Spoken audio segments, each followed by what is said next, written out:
టీనే న్యూస్కు స్వాగతం. ఆర్ఎస్ ప్రవీణ్ నోరు అదుపులో పెట్టుకో అంటూ మల్లు రవి సంచలన వ్యాఖ్యలు చేశారు.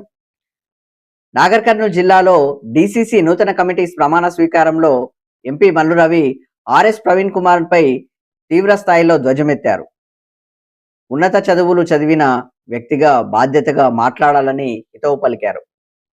కాంగ్రెస్ పార్టీ ద్వారా ఎదిగి ఇప్పుడు అదే పార్టీపై విమర్శలు చేయడం విడ్డూరమని మండిపడ్డారు. రాజకీయ లబ్ధి కోసం నోటికొచ్చినట్లు మాట్లాడటం సరికాదని, విమర్శలు చేసే ముందు వాస్తవాలు తెలుసుకోవాలని ఆయన హెచ్చరించారు.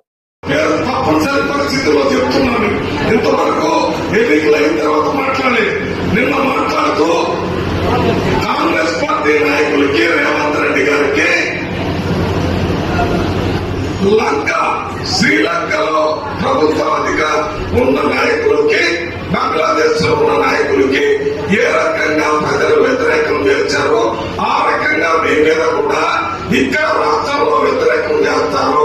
మీరు కూడా అలాగే పరిపాలన చేస్తున్నారని మాట్లాడారు.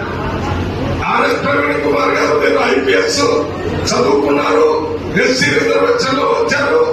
మీకు ప్రభుత్వమే పూర్తిగా చిన్నతరం 5వ తరగతి నుంచి మీరు ఐఏఎస్ అంత వరకు స్కాలర్షిప్లు అన్ని ఇచ్చి కాంగ్రెస్ పార్టీ మిమ్మల్ని పెంచి పోషించి ఆ స్థాయికి తీసుకొని వచ్చింది. అటువంటి కాంగ్రెస్ పార్టీని శ్రీలంక పార్టీ బంగ్లాదేశ్ లో జరిగిన విప్లవం లాగా జరిగిందని చెప్పడానికి మీరు తల్లి పాలు దాగి తల్లి రమ్ము గుర్తినట్టుగా ఇవాళ రేవంత్ రెడ్డి గారు చేస్తున్న కార్యక్రమాల వల్ల సమాజంలో సంపూర్ణ విప్లవం తీసుకురావడానికి అన్ని రకాల కార్యక్రమాలు తీసుకుని మొత్తం భారతదేశంలో ఏ రాష్ట్రంలో కూడా చేయని పనులు చేస్తున్నారు. తెలంగాణలో ఎస్సీ ఎస్టీ బీసీ మైనార్టీ పిల్లల కోసం 100 ఇంటిగ్రేటెడ్ స్కూల్స్ పెట్టి 200 కోట్ల రూపాయలతో ఒక్కొక్క హాస్టల్ కట్టిస్తున్నాడు. ఇంతవరకు మన రాష్ట్రంలో చేయలేదు, భారతదేశంలో ఎక్కడ చేయలేదు.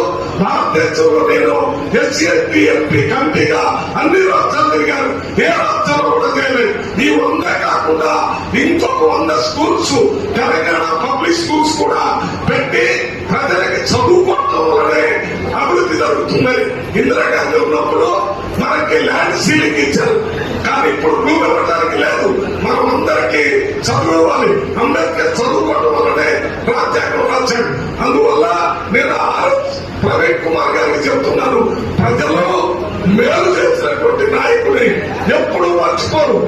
ఇవాళ రేవంత్ రెడ్డి గారు లాంటి ముఖ్యమంత్రి ఇంకొకసారి కూడా ముఖ్యమంత్రిగా ఉండాలని, వచ్చినటువంటి ఎన్నికల్లో రేవంత్ రెడ్డి గారే ముఖ్యమంత్రి కావాలనే ఆలోచన చేస్తుంటే మీరు రోజు కాంగ్రెస్ పార్టీ సిద్ధాంతానికి, కాంగ్రెస్ పార్టీకి వ్యతిరేకంగా ఉన్న బీఆర్ఎస్ పార్టీలో చేరి కాంగ్రెస్ పార్టీ ద్వారా చిన్నప్పటి నుంచి స్కాలర్షిప్ తీసుకొని కాంగ్రెస్ పార్టీ వల్ల వచ్చిన అన్ని లాభాలు పొంది ఇవాళ అక్కడ పోయి కాంగ్రెస్ పార్టీని, రేవంత్ రెడ్డిని మీరు ఈ రకంగా మాట్లాడుతూ ఉంటే మేము చూస్తూ ఉంటాం. మేము ప్రజాప్రతినిధులుగా అయింది ప్రజలకు సేవ చేయడానికి ఎన్నికల ముందే చెప్పాం. మేము ప్రధాన సేవకుడుగా పనిచేస్తారు తప్ప పెద్దదాలు చేయరని. ఏదో ఒక్కసారి అక్కడొక దగ్గర ఇక్కడొక దగ్గర మీరు స్టేట్మెంట్ ఇస్తే రాజకీయం చేసినట్టు కాదు. ప్రజలకు సేవ చేయడానికి రండి. మేము చేసే పనుల్లో ఎవరు తప్పుంటే ఉన్నాయో లేదో తెలిసినట్టు చేయండి. అంతేగాని ఈ రకంగా ఆ టీఆర్ఎస్ పార్టీ ఆఫీస్ లో కూర్చొని వాళ్ళు అధికారం పోయిందని ఇబ్బంది పడుతున్నారు. వాళ్ళ మీద వాళ్ళు చెప్పినట్టుగా మొన్న జరిగినటువంటి ఎన్నికల్లో పార్లమెంట్ లో ఒక సీట్ టీఆర్ఎస్ కి 23లో జరిగిన ఎన్నికల్లో వాళ్ళని గద్దెదించి కాంగ్రెస్ పార్టీని పూర్తి మెజార్టీతో గెలిపించారు. అంటే యాక్చువల్ గా తెలంగాణలో ఉన్న ప్రజలు శ్రీలంక, బంగ్లాదేశ్ లో ఏ రకంగా నాయకుల్ని గద్దెదించి పార్లమెంట్ చేశారో అది బీఆర్ఎస్ పార్టీకి జరిగింది. అది మర్చిపోండి. రేవంత్ రెడ్డి గురించి మళ్ళీ ఒకసారి మాట్లాడితే మేము మాత్రం చూస్తూ ఊరుకోం. సరైన సమాధానం కింద స్థాయిలో, గ్రామ స్థాయిలో మా కాంగ్రెస్ పార్టీ సిద్ధంగా ఉంది. ఆ కార్యక్రమాన్ని చేపట్టక ముందే మళ్ళీ అటువంటి పనులు, అటువంటి మాటలు మాట్లాడద్దని చెప్తూ మీ అందరికీ ఒకటే మనం చేస్తున్నాను.